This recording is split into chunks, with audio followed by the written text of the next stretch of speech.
Welcome back to another edition of Athletes Lab Outside the Lab. I'm owner Grant Rimbert. This is episode 20, powered by Under Armour. We're very excited to have a special guest on, recruiting coordinator, coach at, not recruiting coordinator, coach at Mercer University, hitting coach, has a big-time background, known him for many, many years. Our guest, Willie Stewart, out of Mercer University. Welcome on, man. Thanks for coming on. Thanks for having me, guys. Glad to be here. All right. We're excited to get started because there's going to be a lot of knowledge and insight. Coach Stewart, you got a very, very long history in the Carolinas, dating back to Elon, UNC Asheville, and then, you're down at Georgia State. So walk us through your background a little bit briefly and how you got to where you are at Mercer. Oh, I don't know if we got time for all that, but I'll give you the quick version, I guess. Like you said, started at UNC Asheville, actually played there. Played at UNC, grew up in Winston-Salem, North Carolina, and then went to Asheville to play and got out of play and went straight into coaching there. Was an assistant for a little while, went to Elon for a year, helped out there with Kennedy and Greg Starbuck and Brennan Doherty over at Elon, and then went back to Asheville as an assistant, and then became the head coach after a couple of years back there. Was the head coach there for 5 years, and then moved on past that. Got out of there, came down to Georgia State, was at Georgia State for 5 years, and now at Mercer for 5 years. Very nice. So Mercer, 5 years, that time flies by, that's for sure. So you've done a lot of good things at all your stops, and the history between all of us. Aaron is on the call, and I know he's going to jump in. You played with Aaron at UNC Asheville. You coached us both for a year or two. So we've known each other a long time. Had a lot of success at every stop you've been at. And then getting back into the game, you're out of the game for a couple years, and then down at Georgia State did a heck of a job down there, and then down at Mercer. So. Tell us, how your roles have changed and you've been a head coach, you've been an assistant coach. Tell us the positives of each of those positions. I mean, they've all got their positives. It's all in the resources and where you're at. And I guess who you're working with is what it's all about, man. I mean, you can be at some places where things are tough, and the tough can be the resources that you're available to. The tough can be the people that you're working with. Yet at the same time, the good parts are all about the experience.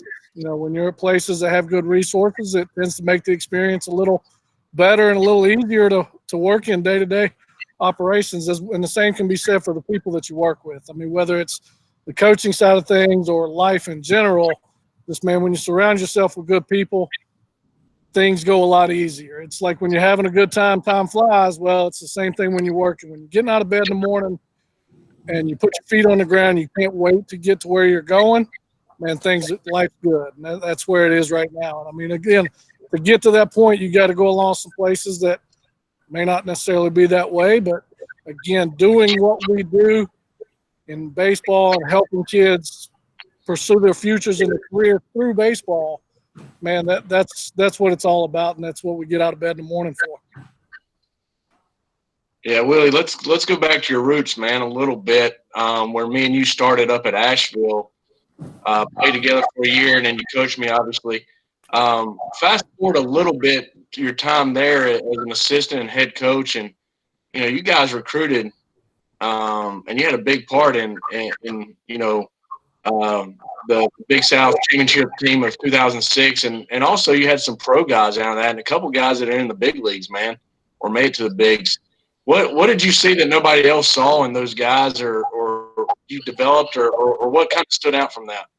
Man, there's a lot of ways you can look at it, and again, I don't want to point the finger to me. It's nothing I saw. The people that did that, a lot of it is coming from them within. I mean, the drive that they have, the guys like Ryan Dole and Kevin Madison and guys like that, they got something special inside of them. We all go out, coaches, we all go out and look at, the tools.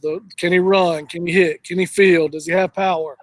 Man, at the end of the day, the guys that make it to that elite level, they have that something extra inside. It's that DNA. You know, we call it here at Mercer, we call it makeup. You know, and for us, makeup is everything. You know, we can have a guy that has all the tools in the world, but if he don't have the makeup, the drive, and the desire, man, he's not going to reach his ceiling. And I want guys that are going to reach their ceiling and even go beyond it. And that's where you look back at some of those guys that we're talking about. You know, I played with Ty Wigginton. Ty was a guy who went late in the draft, but he had that different DNA, he had that different makeup that it makes them excel, you know, up above and beyond what their talent may give them. You know, Ryan Dole's the same way. Kevin Madison's the same way. Kevin Madison was the guy who, in high school, not a lot of people wanted. He wasn't a sexy guy per se from the recruiting side. He was a 7-flat runner at the time. He was, you know, a left-handed hitter. He had some swinging. He had some flaws. He had this, that, and the other. But, man, when he came in and he started working on a daily basis and got in the weight room, we're talking about a different animal now. You know, he's not the guy that showed up and did what we told him to do, and that was it, and he went home. He'd do something extra every day. He'd do a little bit more. He'd go above and beyond. And, you know, in turn, he made it up to the big leagues. You know, same thing with Ryan Dole, Wington, all those guys. That's what gets them there. It's that different DNA. It's that different makeup. You know, you got to have the tools. Look, you can have that makeup, and at the end of the day, you're going to have a ceiling that your tools won't allow you to get past.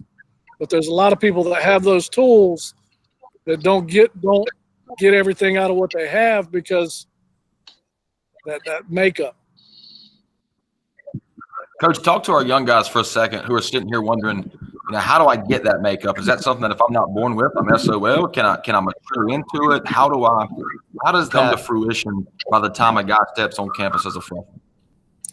I mean, it's about drive and desire to work. It's about willing to do it when nobody's watching. You know, everybody works hard when they're sitting in our office. When they're sitting in our office telling us how hard they work, look, nobody's going to outwork me. We hear that every day. We hear that on every visit. Okay, that's easy to say. But when nobody's watching, what are you doing? That's what it's about. Yeah, I don't have the magical answer. Look, we tell recruits all the time, we develop guys. That's what we do here at Mercer. We think we do a good job identifying talent, but at the end of the day, what we pride ourselves on is developing guys, bringing guys in who were just good, but we make them a lot better, okay? But at the end of the day, there's no magic formula. There's no magic wand that we just tap you with and you're good. It's work. It's work, period. It's work. It's come out here, practice, and we're going to work. We're going to have a good plan. But when you leave us, man, you got to go to have good grades. You got to go study. Just doing your homework isn't enough. You want to be good in the classroom, you got to go study. You want to be good at baseball, and you got to go do more. You got to do it when nobody's watching over you. So it's drive and desire. You say, how do you get it if you're not born with it? I think it's something that's instilled in you. I think it's something that you're brought up with. Look, if doing the minimum is good enough, then that's what you'll be. That's what you'll be.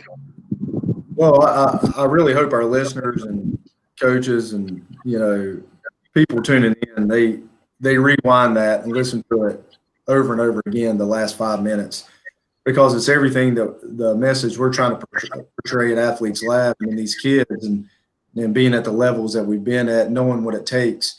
You know, at the end of the day, what you use, drive, desire, commitment, different DNA, you know, willing to do the work when no one is watching. I mean, that really is the key to success. And something we always tell our guys is baseball really doesn't discriminate. I mean, you can be 5'8", you can be 5'7", you can be 6'3". It doesn't matter. It's not like other sports. You can play at the highest levels if you're willing to put in the work. So you hit on a ton of points that is really good for our listeners to hear out of someone else's mouth besides ours. And everything you described is what it takes to play at the highest level, the Division I level, college level, you know, whatever it is. But the special sauce is you've got to put in the work, you know, bottom line. And we can't hit that enough, you know, whenever we're talking about the development of athletes. So, you know, whenever you're at Mercer, you know, we know you have to work. We know, you know, what type of guy are you looking for? All right, because you're right. I mean, you just don't know. You don't know really at the end of the day who's going to be the workers. All right. But what are you looking for? Tell us some characteristics, some traits that you guys are looking for. I mean, traits, we look for the obvious. We want to see guys that can play and have ability, projectability. We like size. We like speed.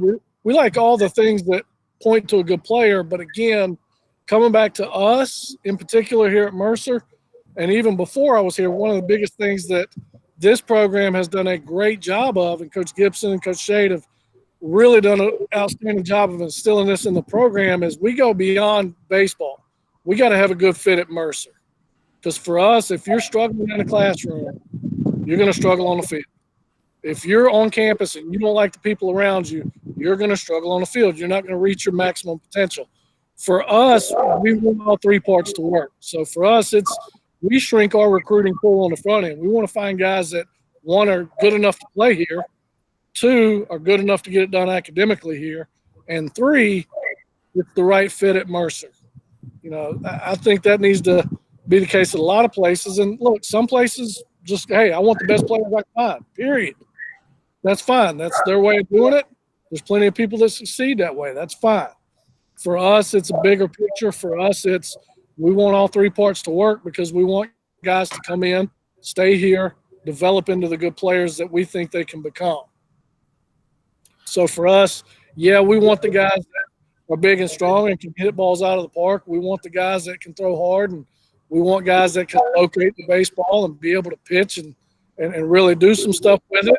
We want guys that project. We want all that everybody wants. But for us, we also want the good student. We also want the good kid who's going to fit on campus. Coach, stop for a second. While you're talking about fit, academics, campus, stop for a second and showcase Mercer as an institution for a second, because our folks listening probably don't have a ton of familiarity with Mercer outside of Coach Cronick leaving LR and coming down to lead the football program there. They've at least heard of it. But tell us, location, campus, academics, athletic department. Showcase Mercer for our folks for a second. We're in Macon, Georgia. We're in the Southern Conference where we are a very good academic institution. In the state of Georgia, Mercer degree is going to go a long, long way. To relate it to North Carolina people, look, I'm not saying that we are on the level of Duke and Davidson, but I'm not saying we're not either.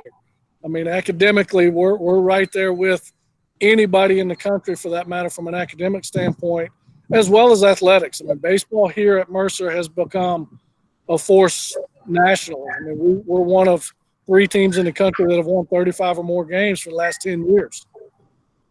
Jeez. And you had a Golden Spikes guy too, right?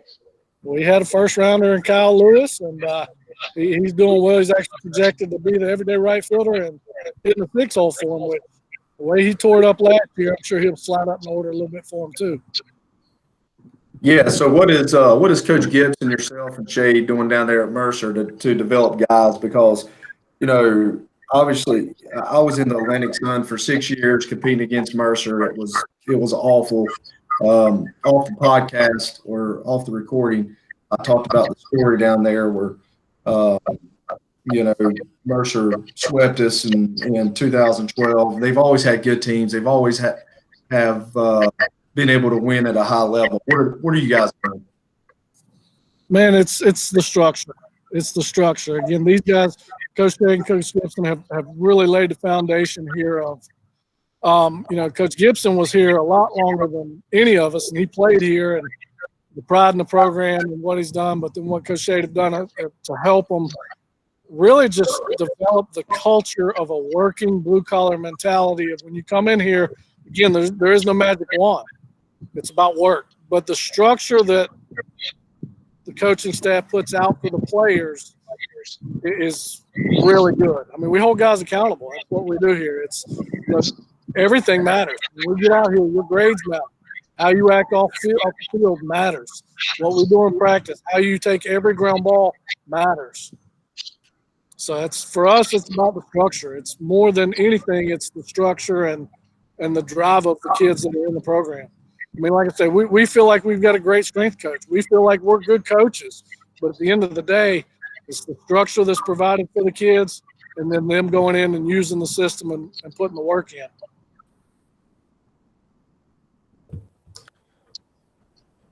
So for me, Mercer seems like Coach Shade.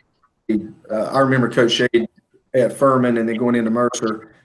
He's always had good pitching staffs. What is he doing? I mean, you talk about culture and structure and working hard, but dive in a little bit on what he's doing to develop his pitchers at a high level. Well, again, it comes. It's hard to find different ways to say it, but again, it comes back to the structure and the work that they put in. But he stays on top of them, man. I mean, he does a great job of staying on these guys, not weekly, but daily. I mean, daily. They're going to get their work in at all costs. They're going to – communication between the two is key. Everything, got to know. We throw a lot. Coach Shade has those guys throwing a lot. We do a lot of throwing. But there's a lot of arm care that goes into that, and there's a lot of communication that goes into that. I mean, he's not going to do anything to put anybody in harm's way, but we're going to throw a lot to work on the mechanics that they're trying to fix and things like that. For us, we focus way more on the being able to throw strikes, locate the baseball, and get the baseball to do what we want, more so than the velocity. I'm not saying the velocity is not a factor, okay, but we don't harp on it. You got to have pitchability, and then we'll add to the pitchability with some strength and with some velocity. But you got to be able to pitch before any of the velocity matters. I think that's a strong message to our listeners, because a lot of them right now, their number one focus is, all right, how can I increase my velocity? How can I increase my velocity? And, that comes with maturity, especially at a younger age, and growing and developing and in the weight room.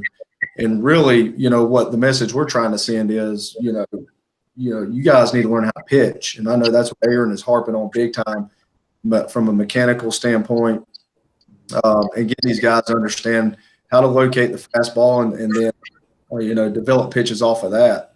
So it's refreshing to hear that, and it kind of mirrors, what a lot of the elite pitching coaches are saying out there.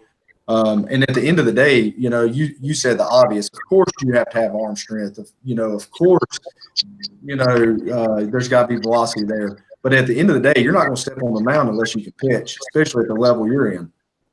Correct. And we've had guys come around that, look, you can throw hard, but if you can't throw it over the plate, it's easy to go up there and not swing the bat and take a base.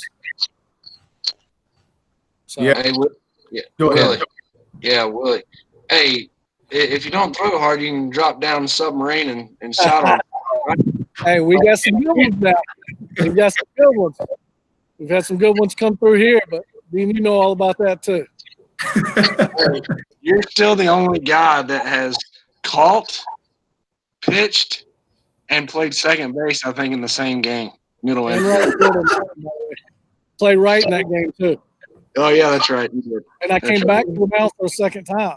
I remember that. It was like a 17-inning game. I remember started behind the plate, went to second, went to the mound, went to right, back to the mound, back to second. That was probably one of the fun games. Hey, and I was still warming up in the bullpen waiting to come in. The whole time.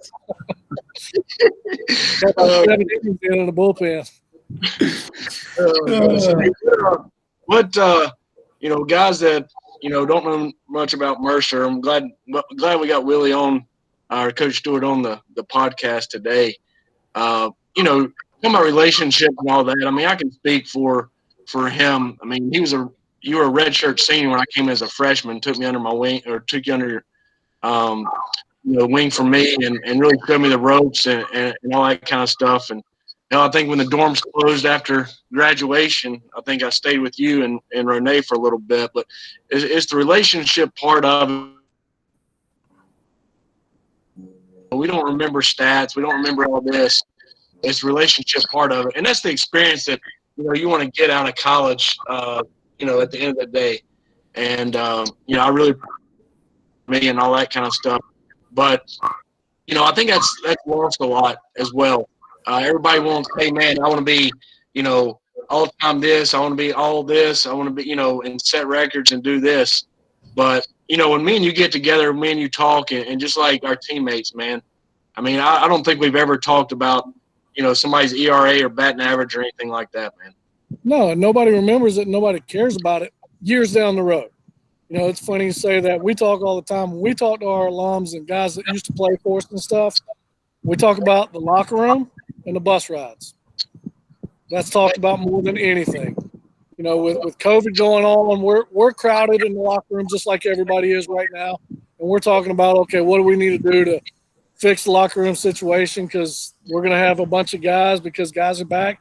Man, we don't want to disrupt the locker room, because that's what everybody remembers. They remember being around the guys in the locker room. They remember the bus rides. They remember the time together as teammates, which for us goes back into recruiting. That's why we want to get the right fit. I mean, look, the personalities are all over the place. Everybody's got different personalities, but some personalities just don't work well with others. So when we talk about a Mercer guy, man, if you go in that locker room and your personality is just completely on the far left and everybody else is on the far right, you're going to clash and it's going to be miserable. So we want to have that conversation with our alums down the road, and man, this, that, and the other. But those conversations come back to, every time they come back to, the locker room and the bus rides, the trip, the time spent on the trips, or the funny stories within the game. Not that somebody went 3 for 4 that day, ever 6 for 6, a home run, whatever. But the amazing games may get talked about, but more than none, the stories within them get talked about. So for us, that's why we want to get a good fit. That's why we want our fits to be not just baseball. Right, and that's what's so great about the game of baseball, man. You got all these people from all over the country, or sometimes countries, and you mesh them in a locker room, and you got lifelong friends out of it for sure, man. And that's a big part. A lot of times it's the people you wouldn't expect to be friends that are the best of friends.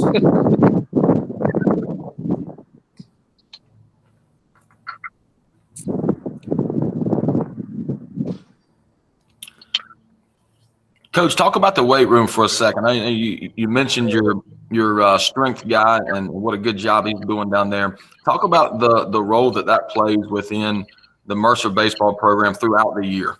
Well, again, it comes back to the culture, because we have now, and we've had in the past, really good guys in the weight room, strength coaches. We've got great structure in there. They've got a good plan. They know what they're doing. They're good on form and all that. But again, it comes back to the drive and the desire of the guys. And I'll give you a story. We went to play ETSU a couple of years ago.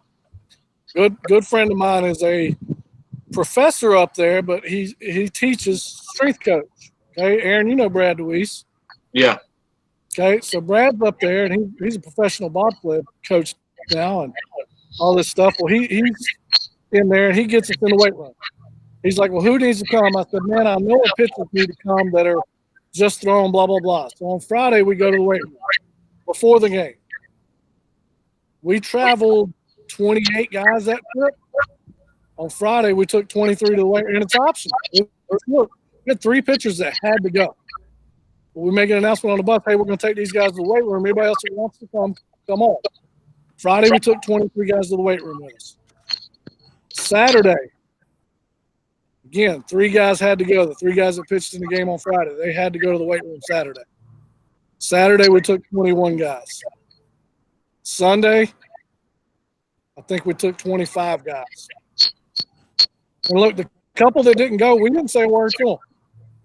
We didn't say a word to them. It's up to them. Look, and there's times that, hey, catcher may catch a doubleheader. He's called all week, and he's tired. He needs to recover. Whatever. Sometimes those guys will come recover in the weight room and do stretching and stuff, but it's the culture that has been set of the blue-collar mentality. Those guys are going to work. So, yes, we have great structure in the weight room. We have good things that we do. But, again, it comes back to the fact that they go in there and do the work. Look, we make them lift 3 times a week. I bet if you polled our team without us being there, over half of them, if not way more, are in there at least 5 or 6 days a week on their own. Hey, our guys work. They work. They go in the weight room and work. They go in the cages and work. We have machines out here. We'll show up. before practicing. Guys beat us here, and they already got the machines set up taking ground balls. They work. That's how we win championships. The guys work. And yes, the weight room is a big part of it. And we stress it, but they do the work. We have guys go in there, and it's a full-blown competition mode in there when they go in there and work. Now, we harp on making sure, and our strength coach will spend some time just with the incoming guys, making sure technique is right before we start stacking stuff on. Before we start making it competitive, we want to make sure they're safe. But then once they do, you turn them animals loose on each other, and it starts getting competitive in there, and that's where you start making strides. It's definitely where you start strides, man. That's it. You start hollering and screaming, turning the music up. You know, that's exactly right, man. That's the good stuff there. And what you're telling our listeners and being taboo, especially in some younger ages and the high school ages, is it's okay to lift during season. I mean, it's and that's the culture we're trying to get.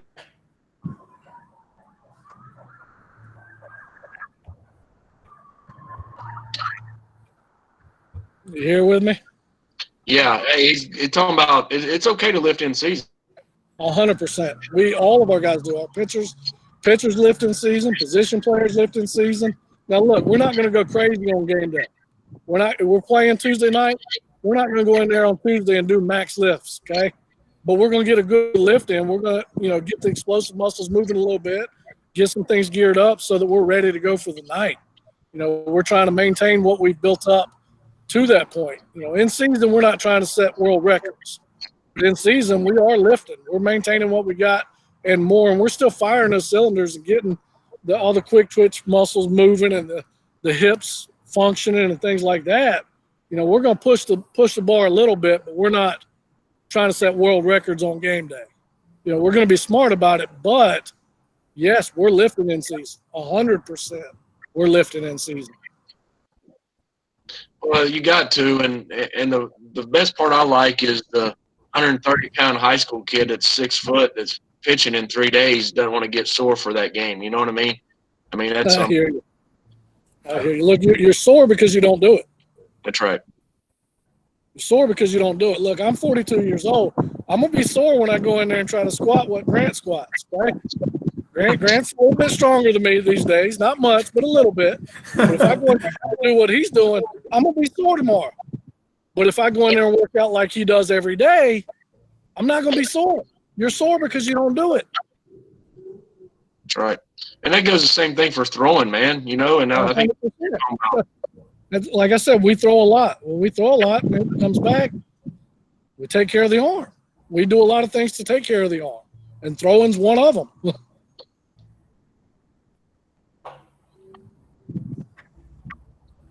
Exactly right. So it sounds like you got a bunch of state championship wrestlers you recruit. Is that true? I wish. Right. We love, if you're getting into multi-sports, I'll go ahead and tell you right now, we love multi-sport guys. Now, look, I'm not going to lie to you. At the end of the day, you got two baseball players. If one's hands down better than the other one, I want the better player. Now, with that being said, if they're both equal and one plays 3 sports and one plays baseball, give me the 3 sport. All right. What weight were you state champion? Oh, you talk about me. Look, I'm not close to my weight now, if that's what you're getting at.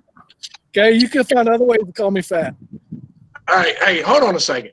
I'm getting to the point is I love, and it was probably being around you as a freshman, and it probably got me as a coach too. I love wrestlers, dude. I love wrestlers. Those guys, you get down those guys, man. Those guys are crazy. I love them. Oh yeah, I got a little different mentality. But you're not crazy though. You're a good person. I hear you. It's a different mentality to do stuff like it's like fighters, man. Those guys to want to jump in the ring and do the stuff they do, man. You got to have a different mentality about you. No, that's definitely true. Let's switch gears a little bit. Obviously, I see you sitting at your beautiful stadium. and glad that you're able to get outside and be at a stadium. What are your guys doing this summer? Are you just guys? They're all at home. Everybody's at home doing their own thing. I mean, they've got the structure that we've been doing. They've got our weight programs and stuff. Look, some of them are at home can't get in the weight room. Some of them can. So I mean, we've put things in their hands as far as what they can, and if you have access to this, do this. If you don't, you can do this. We've given them plans, and I mean, right now they're doing what they can with what they got. I mean, we got some guys that are fortunate enough to have a brother close enough in age like you guys were that they can go out there and throw together. There's some guys that don't have anybody else around them and they can't get around people and they're throwing a ball up against the brick wall. I mean, but again, our guys are built more on the ones that they're going to go out and find something to do. They're restless. And right now it's driving them crazy. I'm getting beat up every other day. Coach, find me a place to play. Nobody's playing. Where are you going to play? Nobody's playing. Coach, I don't care. Find me a place to play. Find me a place to play. So, I mean, we're having to pull the reins back on them a little bit. But, I mean, they're doing what they can. They're doing driveway workouts. They're going to whatever places they can go to work out. And they, like I say, some have access to more than others do. Georgia's way more open than North Carolina is right now. So we're able to get out and go to some restaurants are even open down here. So, I mean, it's different.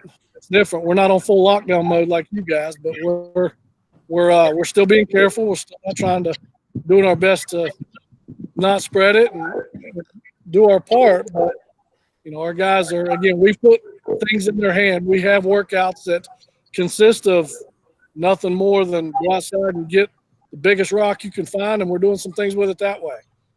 Some of it are, hey, if you got dumbbells, let's do this. If you don't, here's a bunch of body weight stuff you can do in the meantime till we can get in a weight room. But they're doing stuff. It's just a matter of, what. Now, summer ball, if it happens, we're very leery on sending our pitchers out just because we're not sure they're going to be in shape and we don't want them to get hurt. Right. That's a great point. So, what are you guys, Willie? What are you guys able to do, recruiting standpoint right now? I know it's kind of a dead period, but are you guys able to go to camps? Or what are you guys able to do? Explain that a little bit. No. We can't do anything.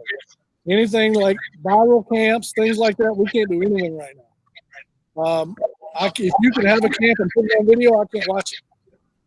It's very restrictive right now because they don't want people to get a competitive edge. Completely understand. For us, right now, we're just doing more roster management stuff. We're really focusing on the guys that we have and getting everything squared away and dealing with what COVID has presented and, reclassifying everybody and dealing with all that. So, I mean, we're pretty crowded because we're getting everybody back because of the changes in the draft and things like that. So we don't have to go out and get a bunch of guys, which is very unfortunate for the guys in the class of 21 and 22. It's backed them up a little bit, to be honest. But, right now for us, and they just extended the dead period some more. So for us, we're really just kind of hanging out here and focusing on the guys that we have in place. Hey, Willie, we can go on the portal and see who's transferring and do things like that. And we can talk to guys, but we can't have guys on campus. We can't go see guys.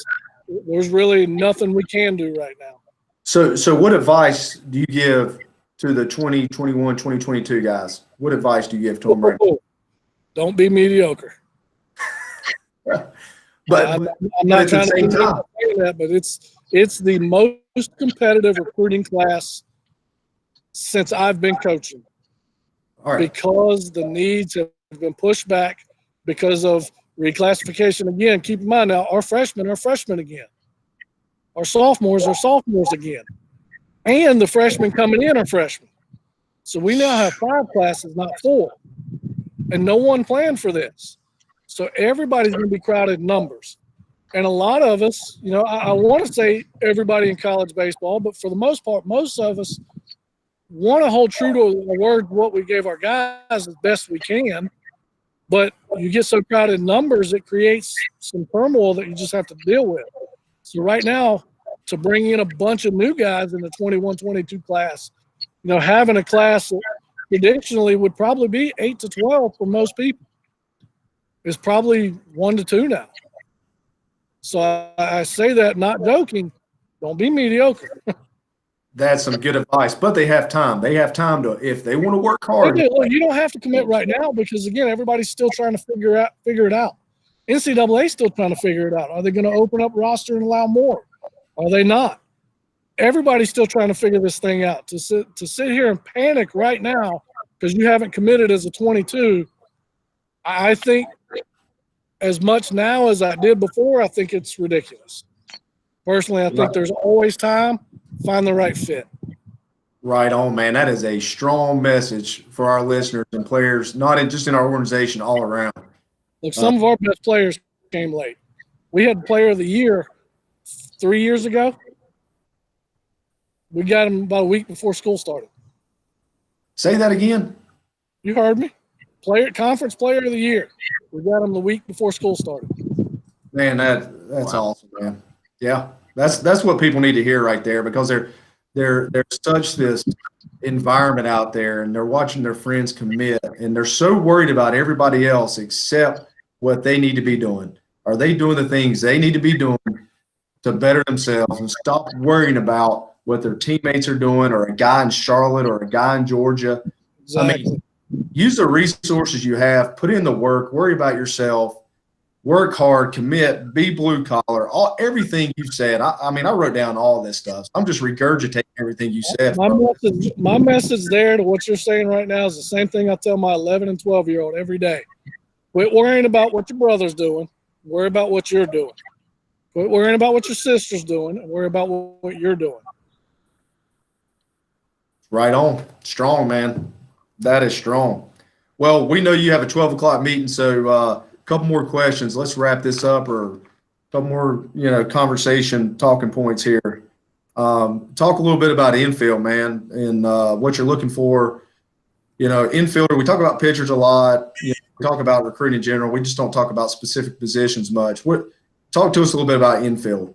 Well, obviously with infield, first is hands and feet. Hands and feet. You want good hands and feet. If you're heavy-footed, your hands are going to be heavy. If you're heavy-handed, it's hard to catch some baseball consistently. So hands and feet is first and foremost.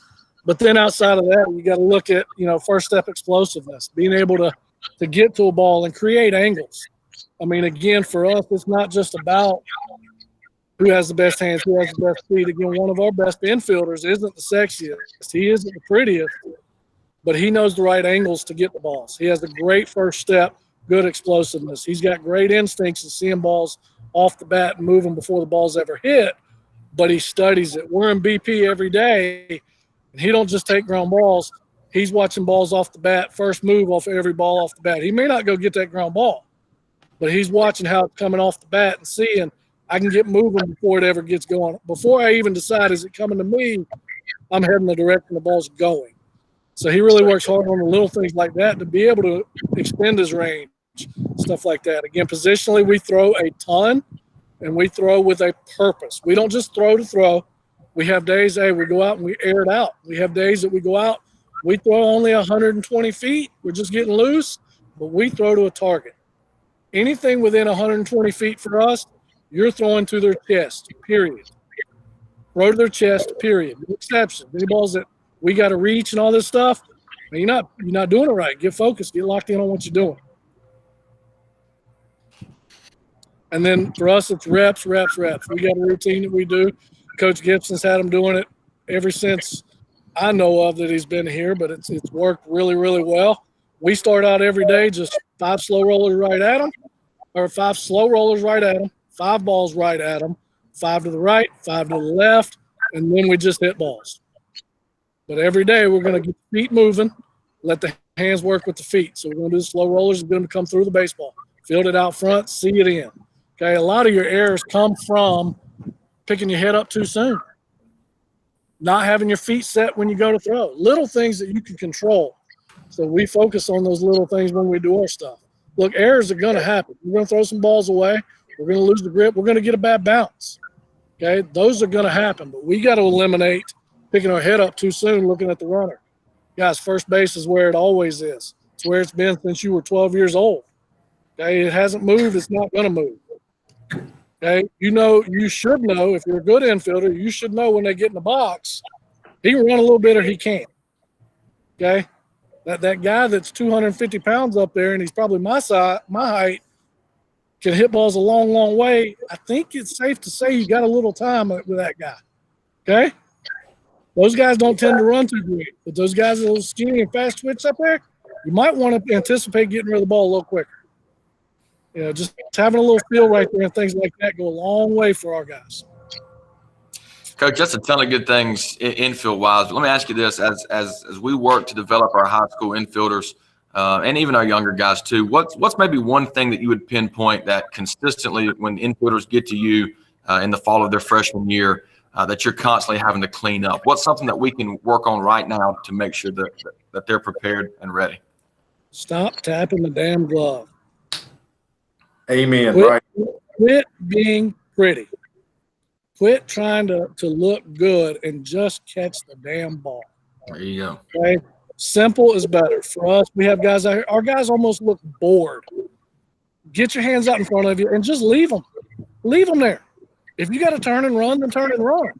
But if not, you can move forward with your hands in front of you. We don't have to be stiff like zombies. I want you relaxed. I want you athletic. But why do my hands have to come behind me and then back out in front of me and all over the place? They don't. All you're doing is creating more movement, creating mess is what it is. So our guys, you come out here, our better ones, they look bored because it's very vanilla. We get to the position, we move through the position. That's it.